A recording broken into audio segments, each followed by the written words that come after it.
In this lesson, we'll learn about some important things to consider when designing logos or icons. Alright, so up until now we've taken a look at both image-based and type-based design. We've also learned a little bit about layout design as well. So now this is going to bring us to really what I would consider the final chapter in this course.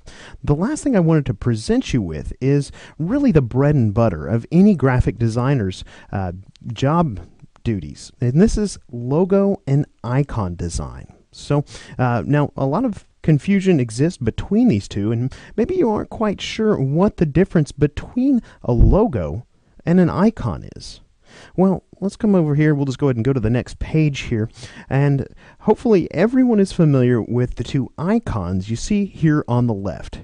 These type of icons are ones you look for at certain points throughout your day if you're in a public place.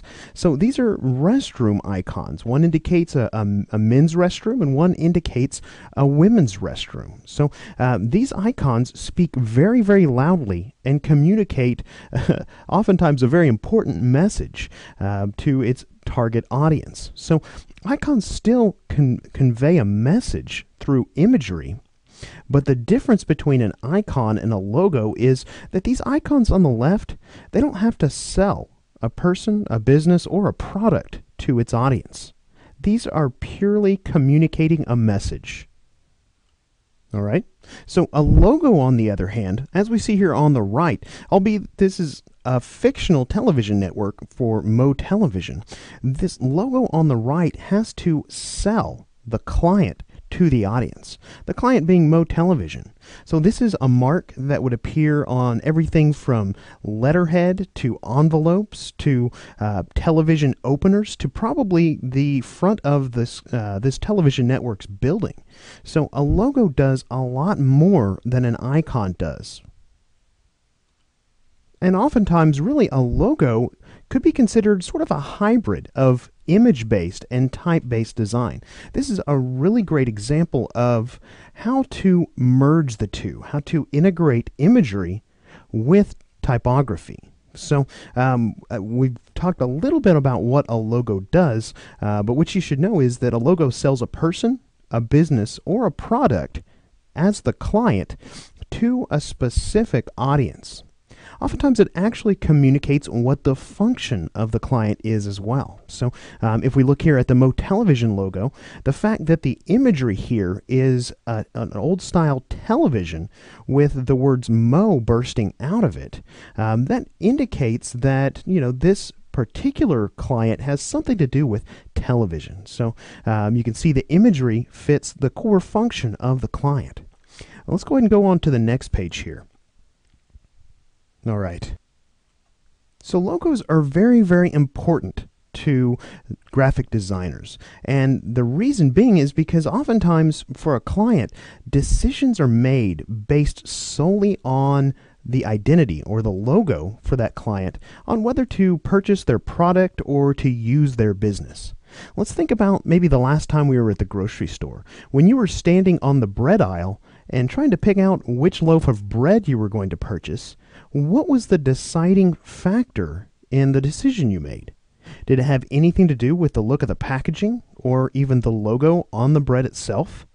So you can see here that logos oftentimes play a really pivotal role in whether a product sells or not.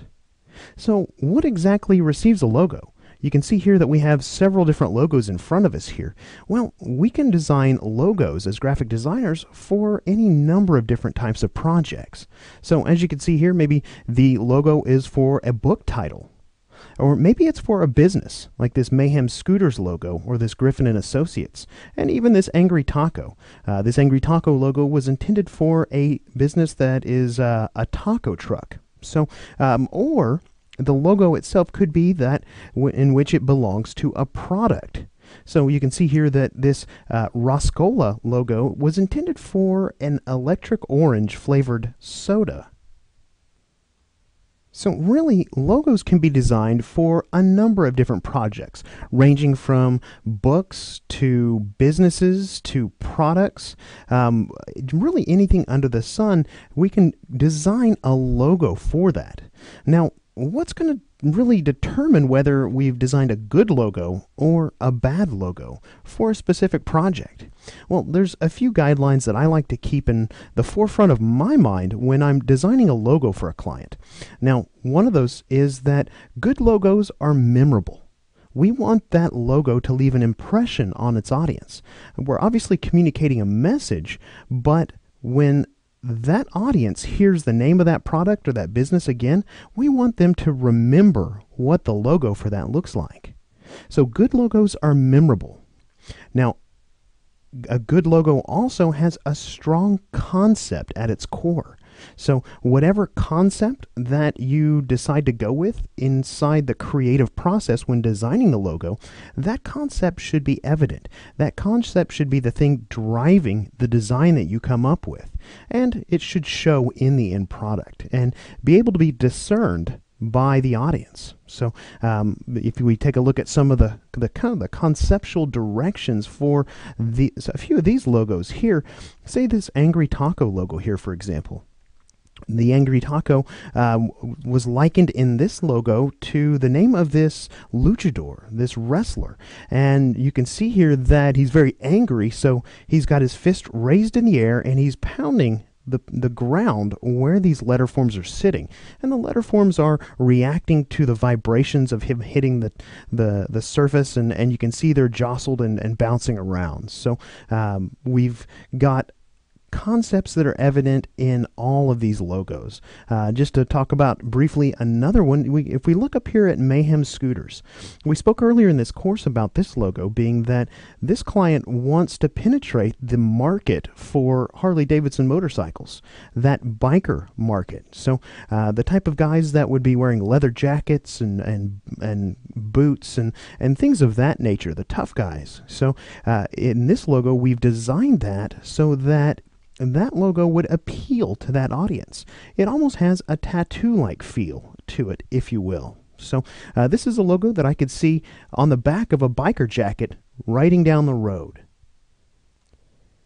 Now, the last thing that I want to bring up to you as far as what makes a logo a success is, in my opinion, a good logo successfully integrates imagery with typography. Now, you may initially glance at these logos and say, well, some of these logos really don't have a lot of imagery in them. We've got imagery here that's evident. We've got imagery here that's evident. But, with these two up here on the top left in the center, I'm not really seeing much imagery. Well, there is imagery here. It is evident. And it's the way that the type is treated that creates the image. So with the Guardian logo up here, you can see here that text is almost treated in a 3D fashion. It's advancing forward. It's in this very much heralded fashion here. With the Mayhem Scooters, again, we've talked about that. It's one cohesive unit, almost feeling like a tattoo or an image of a tattoo. So I would argue that there is imagery in these two logos, and it's in the way that the type is treated. Now again, these logos are sort of the end of the process. This is the implementation step of the design process. So now, obviously, we don't end up starting from here. We have to start somewhere. So one thing that I could say to close this lesson out to help make you successful with your logo designs is to stick to the process. Stick to the process that I've shown you earlier in this course. Stick to it and really work heavily at that brainstorming step. When I'm doing a logo design, I can honestly say that I probably do more sketching for a logo design than just about any other design project that I work on. I take and I examine those concepts and I really flush out an idea in terms of sketching for that. It's so much easier to really explore ideas when you're just sketching with either a pencil and paper, or whether it be that or whether it be into Photoshop, and then you can begin to implement once you've decided on a successful idea. So with that said, I want to go ahead and move on at this point to the next lesson, and we're going to actually work on building or implementing a logo together after we've reviewed the process up until that point.